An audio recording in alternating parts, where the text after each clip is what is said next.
Assalamualaikum warahmatullahi wabarakatuh. Saya Cikgu Farah Afiza. Nak ngajar hari ini pendidikan kesihatan. Mohon kerjasama semua murid. Tolong bagi tumpuan sepanjang video ni berjalan ya. Sebab lepas ni kita akan adakan latihan untuk latih 2B seperti biasa.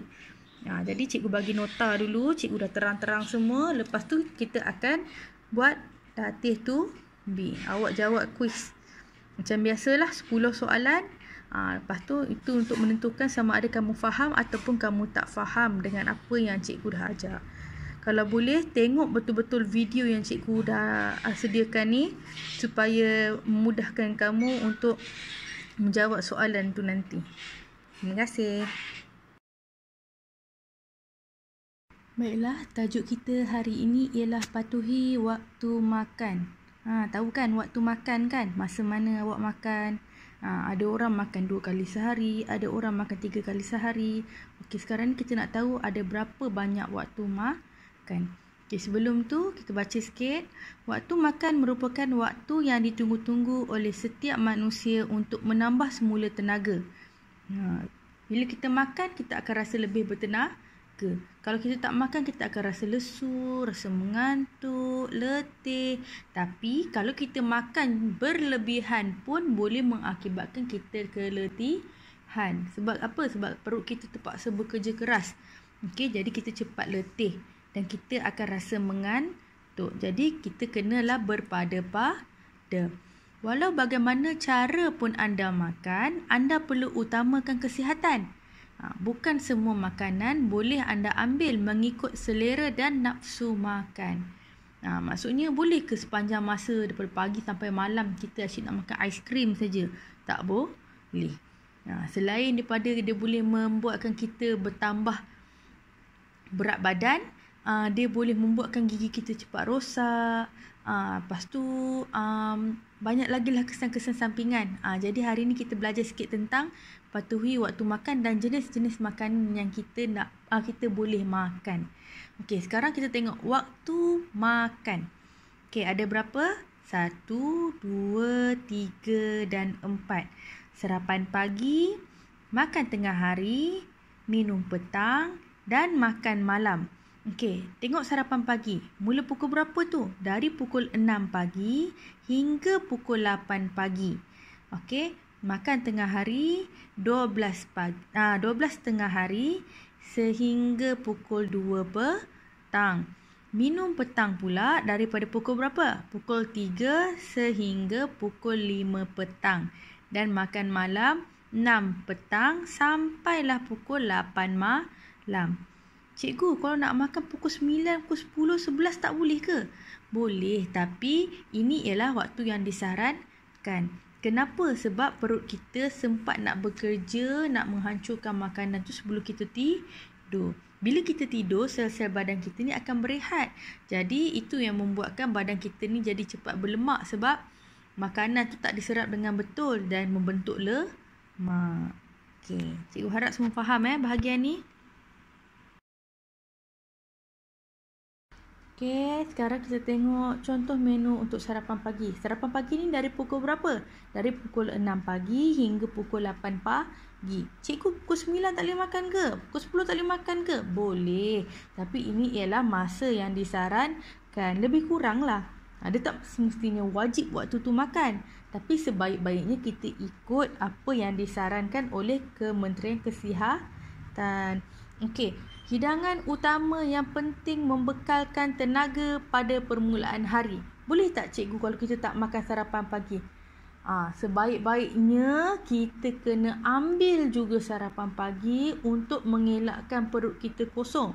Bila kita buat kerja dengan perut kosong, kita akan hilang fokus. Kita tak boleh nak beri tumpuan dengan apa cikgu cakap sebab perut kita asyik berbunyi saja. Dan oksigen dalam badan pun menjadi semakin kurang sebab sel-sel badan kita bekerja. Diorang dah serap dah oksigen tu. Jadi oksigen kurang sampai ke otak. Dan satu lagi boleh mengakibatkan apa? Gastrik. Bila dah kena gastrik tu sangat susah. Awak boleh muntah-muntah. awak sakit perut yang teramat sangat, ada orang tu cirit-birit.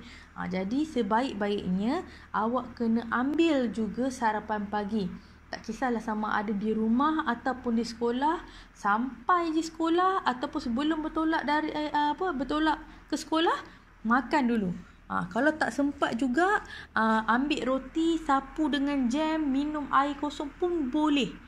Janji kena ambil. Dan sekarang ni ada satu kempen ya, daripada Kementerian Kesihatan, iaitu jom minum susu setiap hari. Kenapa minum susu tu penting? Sebab susu tu kaya dengan pelbagai nutrien. Okey, dalam susu tu ada kalsium, ada magnesium, ada vitamin A, vitamin B, vitamin D. Yang penting untuk pembentukan tulang dan juga gigi yang sihat. Okey, bukan takat kamu saja kena minum susu, mak ayah kamu pun kena minum susu juga. Maksudnya daripada usia baby lagi kena minum susu hinggalah dewasa. Sebab kita tak nak tulang kita reput, jadi kita kena amalkan minum susu.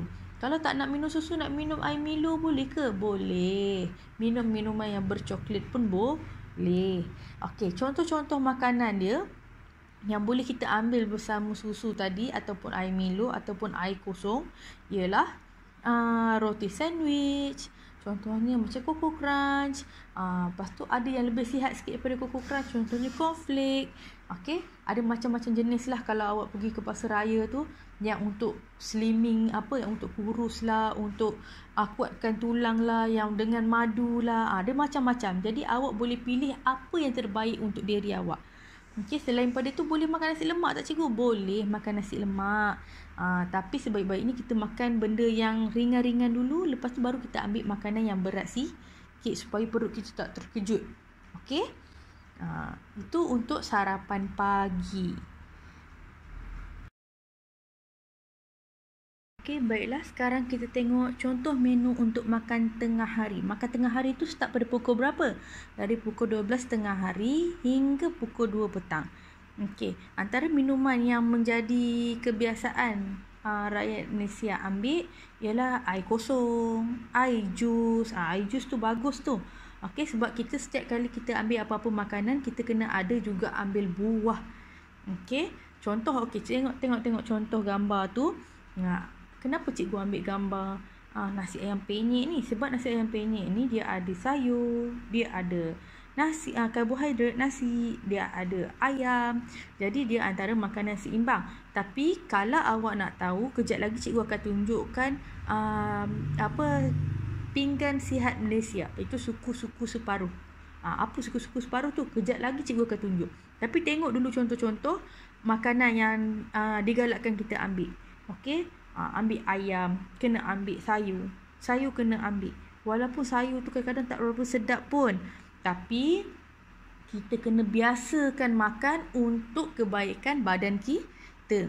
Okey, makan tengah hari ini ialah hidangan utama untuk memberi tenaga yang konsisten. Okey, memberi tenaga yang berpanjangan sampailah petang ni. Contoh kalau kamu tak makan nasi, apa yang akan berlaku? Kamu akan rasa lemah, tak larat. Itu benda-benda yang boleh membuatkan kamu rasa akibat daripada tidak mengambil makan tengah hari. Okey, cikgu macam mana pula dengan orang berpuasa? Orang berpuasa sebab dia dah niat. Jadi bila dia dah niat, dalam fikiran dia ada satu mindset. Mindset tu yang membuatkan sama ada dia boleh bertahan ataupun tidak. Contohnya macam cikgu saya lapar lah, tapi bila awak fikir balik, tapi kena puasa, jadi awak pun berpuasa, teruskan berpuasa. Jadi itu merupakan mindset yang cikgu cakap tadi. Okey, otak kita yang menentukan. Tapi contohlah kalau kita tak puasa, sebaik-baiknya kita makan, ambil sayur, ambil buah, ambil daging sikit, daging ke, ikan ke, ayam ke, sotong ke. Okey, lepas tu ambil nasi. Tak nak makan nasi putih, okey, nak makan dengan bihun, makanlah dengan bihun. Janji kena ambil makanan yang berat sikit. Okey. Okey, sekarang kita tengok untuk menu minum petang. Menu minum petang ni kalau ikutkan yang waktu yang disarankan ialah daripada pukul 3 petang hingga pukul 5 petang. Boleh ambil apa je. Kita ambil susu, kita minum Milo, kita minum air. Kenapa susu lagi? Kan tadi cikgu dah kata kita digalakkan untuk minum susu. Okey. Selain pada tu, kita takkan nak minum je, mesti nak makan. Takkanlah kamu tak pernah makan ataupun minum petang kan? Okey, minum petang ni selalunya kita akan ambil dengan makanan yang snack-snack ringan. Contohnya kuih donat, popiah, biskut, ada tu makan kari pap. Jadi kita ni sebagai orang yang bertanggungjawab ke atas tubuh badan kita, kita kena pilih, kita kena tentukan sendiri makanan yang terbaik untuk perut kita. Contohnya awak dah tahu benda tu manis. Contoh cikgu, donat ni manis sebab banyak gula. Jadi awak makan satu sudahlah, pun dah cukup. Tak perlu nak makan lebih-lebih. Tak perlu makan sampai kamu kekenyangan, sandar kekenyangan. Tak perlu. Okey? Makan biasa saja, makan sikit asalkan perut kamu ada alas dengan makanan apa-apalah. Okey? Itu ialah untuk menu minum petang. Okey, untuk contoh menu makan malam. Makan malam ni start pukul berapa? 6 hingga 8 malam. Okey, boleh makan lepas tu, tapi sebaik-baiknya makan pada pukul 6 hingga 8 malam untuk elakkan makan sebelum tidur. Apa kesan dia kalau makan sebelum tidur? Bila kita makan sebelum tidur, badan kita akan jadi bertambah lemah, berat badan kita akan naik sebab makanan tu tak diproses. Okey, perut kita tak sempat nak proses makanan tu, tiba-tiba kita dah tidur. Jadi switch dah tutup. Bila kita switch dah tutup, jadi makanan yang tak sempat diproses tadi akan menjadi lemak. Contoh menu makanan yang ada pada waktu makan malam lebih kurang sama saja dengan makan tengah hari. Mesti ada sayur, ada buah, ada protein dan juga karbohidrat. Protein tu contoh ayam, ikan, udang, sotong, ketam. Kalau karbohidrat apa? Bihun, nasi, macam-macam lah. Spaghetti, itu semua ialah contoh-contoh karbohidrat. Kita kena makan sebelum waktu tidur. Sebaik-baiknya sampai pukul 8 lah paling lewat. Selalunya kita akan makan pukul 7 petang. Pukul 8 tu dah last dah. Sebab kita nak makanan tu diproses dengan baik dan tak menjadi lemak kepada badan kita. Cikgu, kenapa kena makan berat? Padahal dah malam kan? Ya, tapi awak kena fikir daripada pukul 6 petang tu nak sampai ke esok pagi pula. Kita tak nak perut kamu tu berbunyi, kita tak nak perut kita tu mengalami macam masalah.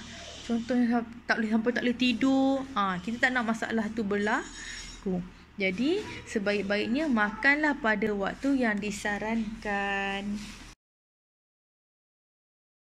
Okey, tengok tu, jadikan amalan. Inilah yang dikatakan Pinggan Sihat Malaysia dan dianjurkan ataupun yang disarankan oleh Kementerian Kesihatan Malaysia.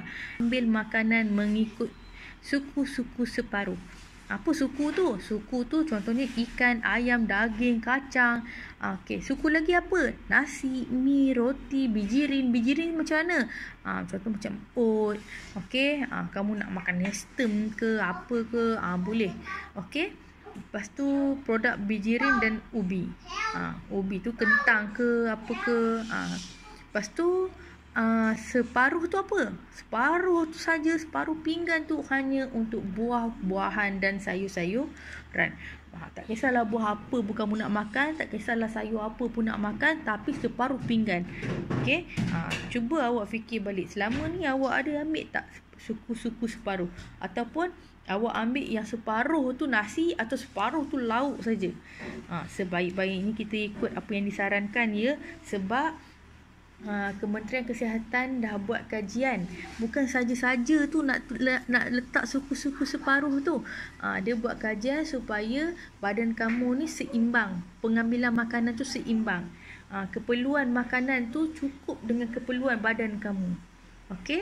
Ini yang cikgu kata suku-suku separuh. Jomlah kita sama-sama amalkan pengambilan makanan ikut pinggan sihat Malaysia yang disarankan oleh Kementerian Malaysia. Okey, setakat itu saja. Sekarang ni cikgu nak seperti biasalah, bila kita dah belajar, kita buat sedikit ulang kaji. Cikgu nak tengok sama ada kamu faham ataupun tidak dengan sesi pembelajaran hari ini. Jadi tolong tekan link yang cikgu bagi kat kamu ni.